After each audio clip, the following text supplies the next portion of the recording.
What were some of the challenges that you faced in that relationship to getting help? Were there barriers to you getting the help that you needed?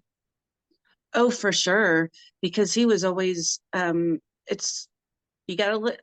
It's sort of like being in a cult, and it's really sad because you look at the way that they, bring you in, and you're not supposed to talk to anyone outside. You don't.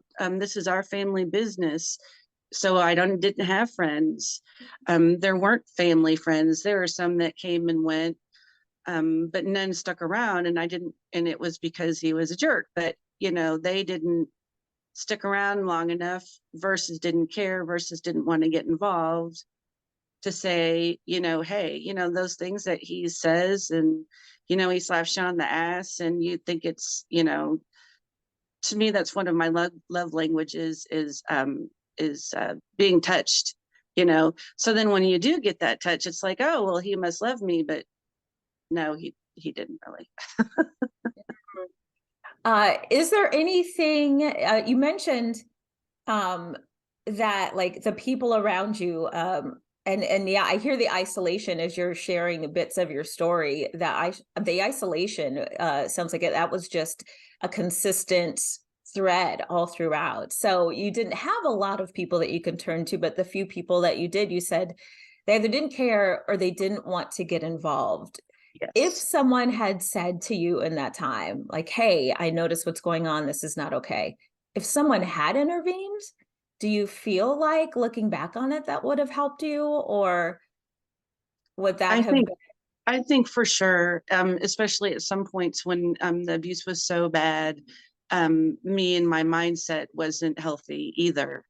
Um, so I think at the end, before I moved where we were living, I did find a really good friend, and she did help me out, and she stuck with me towards the very end. But if she was earlier, for sure, if she would have said something, or once my daughter and I got over all the other things that we needed to go over, I think as the children would have gotten older, the children would have said something to me too.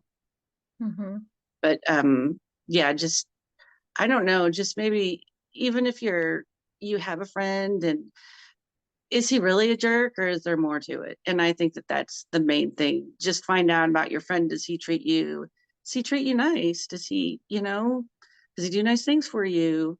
Even if the five languages of love, that book is the best, that one of the best ones for me, because you can really find out how um you can recognize what you need and recognize what your mate needs too. It's all love and caring.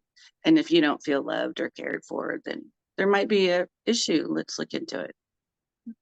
My problem is that he was always blaming me for the problem. So I did get the books, and I read the books and tried to fix what was broken.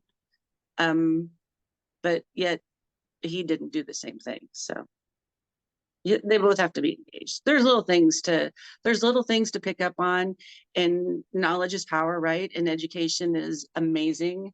And I think my years, because this was we're talking 15 years ago too, so there wasn't a lot of education for it. People didn't talk about it, and people are talking about it now, and that's the main thing. It's just people to educate themselves. Let's start a class. Is he really a jerk?